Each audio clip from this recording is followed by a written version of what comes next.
pinggan dia tu. Lagi kan naik balik rumah pula. Dah.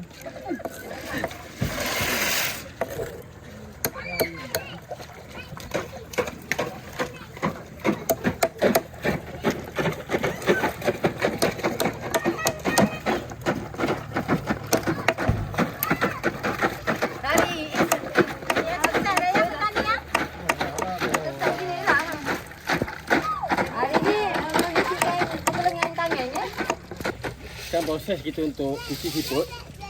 Jadi yang korang tengok sekarang ni, inilah antara prosesnya. Kita ada memotong, daripada memotong, membersihkan. Okay, ni kita nak bersihkan dia. Dan juga itu yang dah siap. Dekat dalam tu yang dah siap. Okay, jadi kita lihat.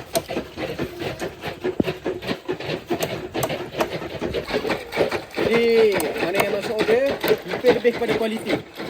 Kualiti kita akan terjaga, insyaAllah.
Okay.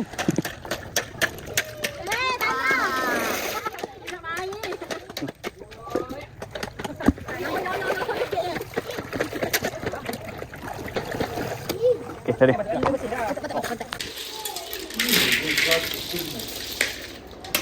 Bukuan. Malah baunya serata memang.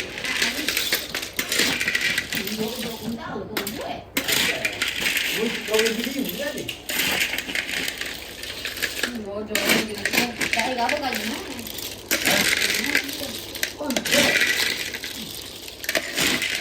Bagaimana?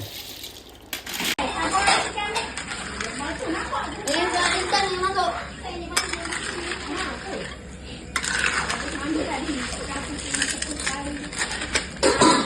Ya dia tak faham tanya. Orang kampung gitu. Dah siap lagi ni, dia ambil gambar dah? Penuh dah? Kampung penuh?